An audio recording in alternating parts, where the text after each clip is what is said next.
तो दिख रहे हैं ना बेहद खूबसूरत। ये जितने दिखने में सुंदर है ना, उतने ही स्वादिष्ट, क्रिस्पी, करारे और मसालेदार है। क्योंकि हमने इसको बनाया है एकदम हेल्दी वर्जन में, एकदम नए मसाले के साथ, जो हेल्दी भी है, टेस्टी भी है। साथ ही साथ सिर्फ और सिर्फ गेहूं के आटे से, बिना मैदा यूज़ किए आज हम बनाएंगे दिवाली स्पेशल ये नमक पारे, जिसको बनाने में आपको लगेंगे मात्र 10 मिनट। यकीन नहीं हो रहा, क्योंकि है ये इतने क्रिस्पी और इतने सुंदर। तो चलिए बनाते हैं इस मज़ेदार सी रेसिपी को, जो मैं आपके लिए लेके आई हूँ सिर्फ और सिर्फ दिवाली स्पेशल। क्योंकि भाई इतनी सारी मिठाइयाँ बन रही है, तो साथ में नमक पारे नहीं बनाया तो क्या ही बनाया। तो सबसे पहले बनाइए आप इसका एक हेल्दी वर्जन स्पेशल मसाला, जिसके लिए मैंने लिया है सबसे पहले आधा चम्मच रोस्टेड अलसी के बीज, 1 चम्मच खड़ा जीरा, आधा चम्मच अजवाइन और आधा चम्मच ही मैंने ली है काली मिर्ची। तो वैसे तो नॉर्मली जो नमक पारे बनते हैं उसमें सिर्फ नमक या फिर अजवाइन डाला जाता है, लेकिन मैंने सोचा चलिए इसको और नया फ्लेवर और नया हेल्दी वर्जन के साथ बनाते हैं।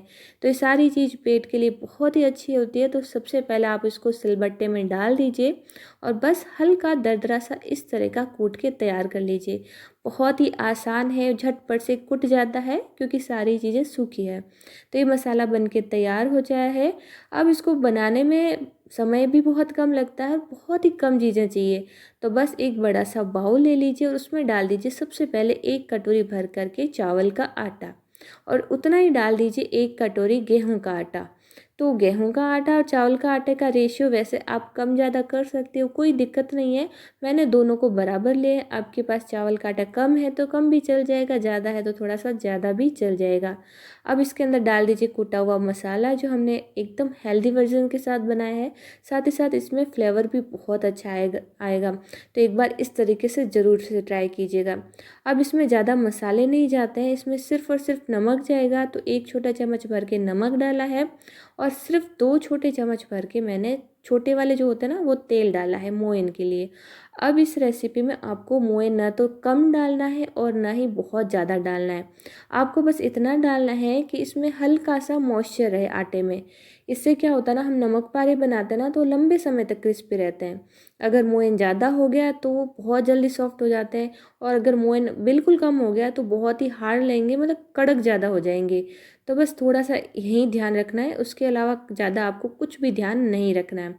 अब इसमें डालेंगे थोड़ा थोड़ा करके पानी, और इसका जो आटा लगेगा ना थोड़ा सा सख्त लगेगा। जो रोटी वगैरह बनाता ना उससे थोड़ा क्या, उससे डबल सख्त लगेगा। इससे क्या होगा ना, हम जब इसको बेलेंगे ना तो आराम से हम बेल पाएंगे, क्योंकि हमने इसमें चावल का आटा भी ऐड किया है। तो चावल का आटा ना थोड़ा पानी ज़्यादा सोखता है, थोड़ा सख्त ज़्यादा रहता है। तो बस थोड़ा थोड़ा पानी ऐड कीजिएगा, ढेर सारा नहीं डालना है एक साथ। उसके बाद में हम क्या करेंगे, क्योंकि हमने इसमें चावल का आटा ऐड किया ना, तो हम इसको थोड़ी देर गूँथेंगे, मतलब आधा मिनट तक थोड़ा सा पानी डालेंगे, 1-2 छोटे चम्मच जितना, और बस इसको अच्छे से गूँथेंगे जैसा कि हम गेहूं का आटा गूँथते हैं ना, बस वैसे। इससे क्या होगा, इस ये थोड़ा सा सॉफ्ट हो जाएगा, अंदर से नरम होगा, लेकिन रखना तो इसको आपको थोड़ा सा हार्ड ही है। बस इसको गूँथने का प्रोसेस थोड़ा सा रखना है, इससे आटा हमारे बढ़िया रहेगा। जब हम इसको बेलेंगे ना तो कोई दिक्कत नहीं आएगी।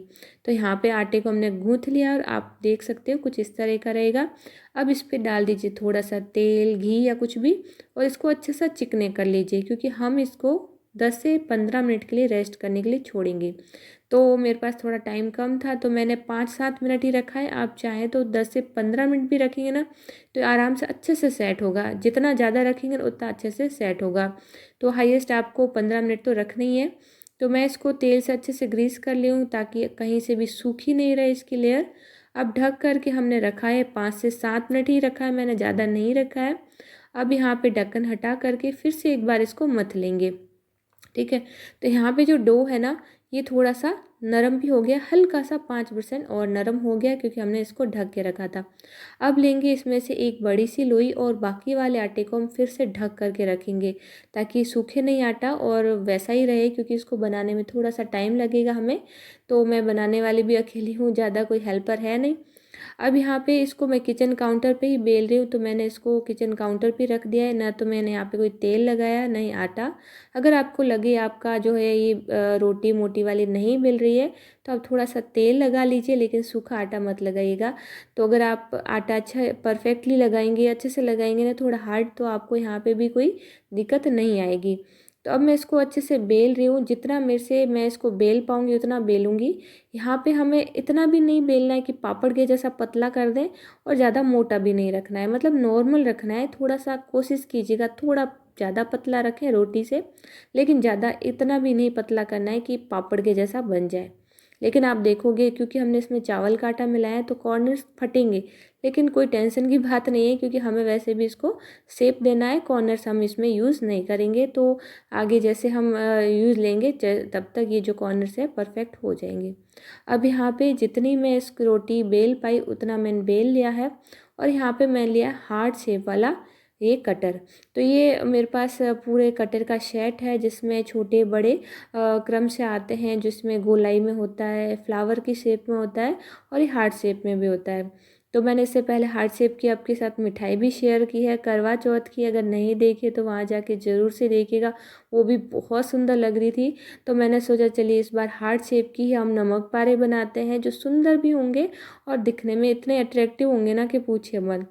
तो मैं इसको कट कर रही हूँ कुछ इस तरह से, जो कॉर्नर है इसको बचा के हम इसको कट लगा रहे हैं, और इस तरह से लगाएंगे ना कि आटा जो हमने बेला है ना वो पूरा हम इसको यूज़ कर सकें, ठीक है।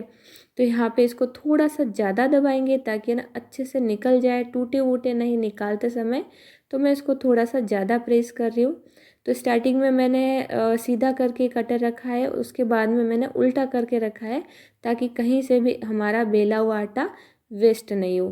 तो सारा ही कुछ इस तरह से हम इसको कट कर लेंगे, बहुत ही आसानी से हो जाता है। लेकिन अगर आपको थोड़ी बहुत कहीं से भी दिक्कत आती है तो जैसा कि मैंने कहा थोड़ा सा तेल लगा के बेल लीजिएगा, फिर कोई भी दिक्कत नहीं आएगी, आराम से ये कट जाएंगे। जैसा भी आप शेप देना चाहो वैसा दे सकते हो, स्क्वायर, गोल, कैसा भी जैसा भी आपको पास है, या फिर कोई ढक्कन वगैरह, या फिर कोई भी जैसे चाकू से भी आप कट कर सकते हो, डायमंड शेप में, स्क्वायर शेप में। तो जैसा भी आप शेप देना चाहो दे सकते हो, टेस्ट तो वैसा ही रहेगा। लेकिन मैंने कुछ यूनिक ट्राई किया तो मैंने हार्ट शेप दिया है। अब इसका एक्स्ट्रा आटा सारा ही निकाल देंगे, फिर से उसी आटे में शामिल कर लेंगे ताकि हम इसको वापस से मथ करके यूज़ ले सकें। और ये जो हमने कट किया ना इसको हम आराम से हटाएंगे ताकि ये जो शेप है टूटे फूटे नहीं, क्योंकि अगर टूट गया तो हमारा ये जो दिल शेप है ये भी टूट जाएगा और शेप भी ख़राब हो जाएगा। तो आसान आराम से हटा इसको लेंगे एक एक करके। और अभी मैं इसको हथेली पे ही रख रही हूँ, फिर हम प्लेट में रखेंगे। तो आप देख सकते हो जल्दबाजी में मैंने लिया ना तो टूट गया, तो आपको ऐसा नहीं करना है, आराम आराम से लेंगे और इस तरह से सारा ही एक बार में प्लेट में निकाल देंगे। तो ये हमारा फर्स्ट बैच बन के तैयार हो चुका है। अब हम इसको फ्राई करेंगे। तो फ्राई करते समय आपको क्या ध्यान रखना है, तेल को आपको एक बार अच्छे से गर्म कर लेना है। एक बार अच्छे से गर्म करके पूरा लो कर दें और उसके बाद में सारे जो है नमक पारे एक एक करके डाल देंगे। तो आपको कुछ भी नहीं करना है, फटाफट से सारे नमक पारे एक बेंच वाले, जितनी कढ़ाई है आपके पास, जितना आप बर्तन ले रहे हो उसके हिसाब से डाल दीजिए। तो मैंने तो यहाँ पे सारे जो भी कट किए थे सारे डाल दिए, क्योंकि जैसे ही मैं इसको डाल रही थी तो फटाफट से फूल फूल के ऊपर आ रहे थे। तो आप देख सकते हो कितने बढ़िया गुब्बारे की तरह फूल के ऊपर आ गए हैं सारे नमक पारे। और बहुत ही कम समय में इससे के तैयार हो जाते हैं, क्योंकि गेहूं के आटे से बने हैं।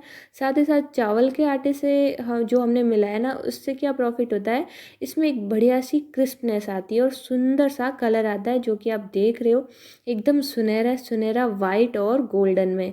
तो दिखने में इतने सुंदर लग रहे हैं ना, मुझे खुद को यकीन नहीं हुआ कि इतने प्यारे से बनेंगे, मुझे नहीं पता था। लेकिन जब देखे ना तो बहुत अच्छा लगा, बहुत खुशी हुई। तो जैसे ये फूलेंगे ना तो आपको सारे ही इनको एक बार टर्न कर लेना है, क्योंकि एक साइड से तो ये जैसे ही हम तेल में डालेंगे ना सिक जाएंगे, एकदम फ्राई हो जाएंगे। और क्योंकि जैसे ही हमने इसको डाला ना तो ये दो लेयर में बट जाएंगे, तो पहली लेयर तो बहुत ही जल्दी सिक जाती है। उसके बाद में हमने आँच को कर लिया धीमे, तो धीमी आँच में दूसरी वाली लेयर सेकेंगे और इनको फ्राई होने में आपको लग जाएंगे सिर्फ 2 से 3 मिनट। 2 से 3 मिनट में ये अच्छे से सिक के तैयार हो जाएंगे। अच्छे से आपको इसको गोल्डन कर लेना है, हल्का हल्का, ताकि दिखने में अच्छे लगे और दोनों ही तरफ से एकदम क्रिस्पी लेयर आए। तो यहाँ पे हमारे फर्स्ट बैच के नमक पारे हार्ट शेप वाले तैयार हो चुके हैं। आप देख सकते हो कितना सुंदर कलर आया है और लगभग सारे सारे फूले हैं। अगर आप चाहते हैं आप फूले हुए नहीं खाएं, वैसे तो फूले हुए सबको पसंद होते हैं, तो आप इसमें थोड़े से छेद भी बना सकते हो, उससे आपके जो नमक पारे फूलेंगे नहीं। या फिर एकदम धीमी आंच पे सेकें तो उसमें भी फूलते नहीं है। तो यहाँ तो क्या ना, मैं हूँ अकेली बनाने वाली, तो ये मेरा वैसे ही मेरे साथ ऐसा तो हो ही जाता है। और आप पहले तो इसकी आवाज़ सुनिए, लग रहे हैं ना क्रिस्पी। आप इसकी आवाज़ से समझ गए होंगे ना कितने क्रिस्पी और हल्के हो गए फ्राई होने के बाद। अब बस वैसे ही जो बाकी बचा आटा है उसको वैसे ही हम बेलेंगे, फिर से काटेंगे और उसी तरह से फ्राई कर लेंगे। तो यहाँ पे जैसा कि मैंने बताया, मैं बनाने वाली अकेली हूँ, तो जब मैं इसको बेलती हूँ, कट करती हूँ, तब तक तेल का जो टेम्परेचर है कम ज़्यादा हो जाता है। तो मैंने जब सेकंड बैच फ्राई किया तो उस टाइम तक तेल मेरा ठंडा हो गया था, क्योंकि मैंने लो कर दिया था। तो लो जब हो जाता है, कम आँच हो जाती है, तो उस टाइम ये वैसे नहीं फूलेंगे जैसा कि फ़र्स्ट बैच हुआ था। तो सेकंड बैच में मैंने नॉर्मली ही फ्राई किए हैं, लेकिन अगला जो फोर्थ और फिफ्थ बैच मैंने फ्राई किया था, उस टाइम मैंने पहले से ही बना के रखे, फिर तेल को अच्छा गर्म किया, उसके बाद में मैंने निकाले ये वाले। तो इससे क्या, मुझे ना ये फूले वाले नमक पारे ज़्यादा पसंद आए, तो मैंने सभी को थोड़े ज़्यादा, मतलब मीडियम गरम तेल में इसको फ्राई करना मतलब ज़रूरी माना। इससे ना एकदम फूले फूले से और एकदम क्रिस्पी भी बनते हैं। तो बस इसको फ्राई करने में मुझे ज़्यादा टाइम नहीं लगा, मात्र 15 मिनट में सारा ही प्रोसेस हो चुका था और सारे ही नमक पारे हमारे बन के तैयार हो चुके थे। तो ये है एंड वाले नमक पारे, जिसको आप देख सकते हो कितने बढ़िया वैसे ही बने जैसे कि पहले बनाए थे।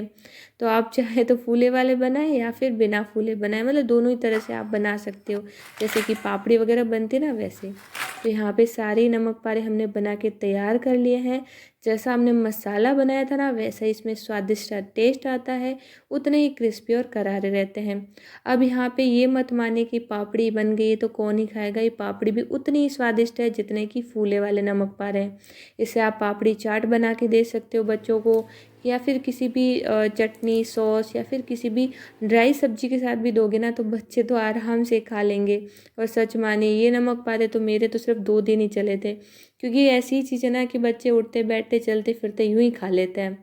अब इसको चटपटा और खट्टा फ्लेवर देने के लिए इसमें मैंने डाला है ऊपर से चाट मसाला या फिर जलजीरा पाउडर डाल दें, और थोड़ी सी लाल मिर्ची स्प्रिंकल कर लें।